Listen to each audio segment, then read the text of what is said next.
Welcome to the Deep Dive. We're your shortcut to getting informed on, well, some pretty deep topics. That's right. And today, we're really diving in. The topic is the completion of creation through the eternal gospel. Mm-hmm. It's quite a title. It is. And the sources we're looking at, they guide us through these, ancient but still incredibly relevant concepts. We're exploring how sin and death, in this view, are ultimately abolished. Yeah, completely done away with. So our mission today is really just to unpack the core ideas from these texts, see what they say about creation, sin, and the ultimate destiny of everything. Sounds good. Okay, let's dig in. All right. So right off the bat, these sources, they lay down a pretty radical foundation. They establish that the Son, who's also called the Word, The Logos, is not just like part of creation. He's presented as its divine origin existing before time itself. Right. God from God, essentially. And it's through this same Son, the texts say, that we get redemption, the forgiveness of sins. It's a huge claim about ultimate authority right from the start. It sets the stage for everything else. Absolutely. And what's fascinating here is that it goes beyond just the initial act of creation. It's really about the Son's ongoing absolute authority over literally everything. Holding it all together. Exactly. He's described not just as the creator, but the one who sustains it all. The standard, if you will, for life and death. Okay. Our texts are quite clear. The Father gives all things, all authority to the Son.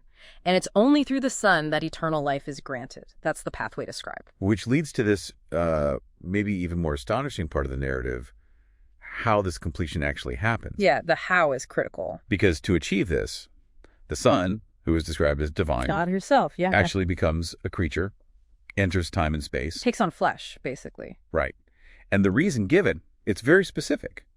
To become the king of creation in order to completely abolish sin and death. So, if the Son is divine, what's this deep connection then between sin and death? Why does it require such a, drastic step? Well, that's where the texts draw this really direct, powerful line. They state it pretty bluntly.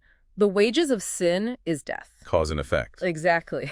And sin itself is defined very clearly, too, as lawlessness, breaking God's commandments. So death's power over creation is tied directly to breaking the law. That's the connection they make, yes. No. The law reveals sin, and sin leads to death. Okay, so if death is linked to breaking the law, how do these texts say we overcome it? It can't just be about, avoiding punishment, can it? No, it's presented as something more transformative. It's about keeping the commandments. Adherence leads to what's described as a resurrection or transformation, overcoming death itself. And this is where it gets even more specific, right? The sources mention this group, the martyr witnesses.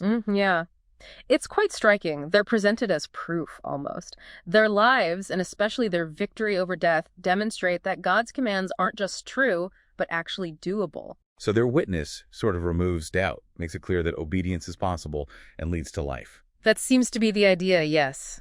It paves the way for a future where creatures, righteous creatures, simply don't sin anymore. They choose obedience. Which brings us finally to this concept of creation completed. Right, the end goal of the whole narrative. When the very possibility of sin is gone, at least in those who are obedient to the Son, and creatures aren't sinning anymore, then creation is considered complete.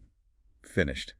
Perfected. Exactly. And at that point, death, even spiritual death, like Hades and basically anything connected to sin, it's all removed. Passed into what the text calls the lake of fire. Which sounds like a very final, symbolic end to opposition. An ultimate removal of everything contrary to this completed state, yeah. So, after this whole cosmic journey, creation, sin, redemption, completion, what's the final picture? Well, the sources end with this really remarkable statement. Once everything is subjected to the Son, once sin is totally abolished. Then what? Then the Son himself is subjected to the Father. The Son submits. That's what it says. So that God may be all in all. Wow. All in all. That suggests ultimate unity. Everything finding its perfect place. A state of complete harmony and divine fullness, it seems. That's the final vision presented. So, quite a journey we've taken you on.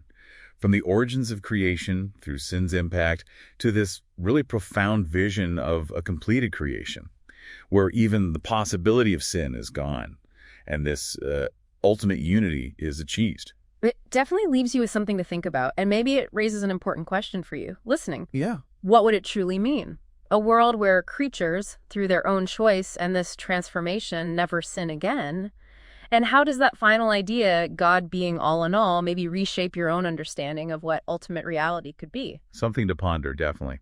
Keep digging into these ideas. They're certainly fascinating. They really are. And we look forward to our next deep dive with you.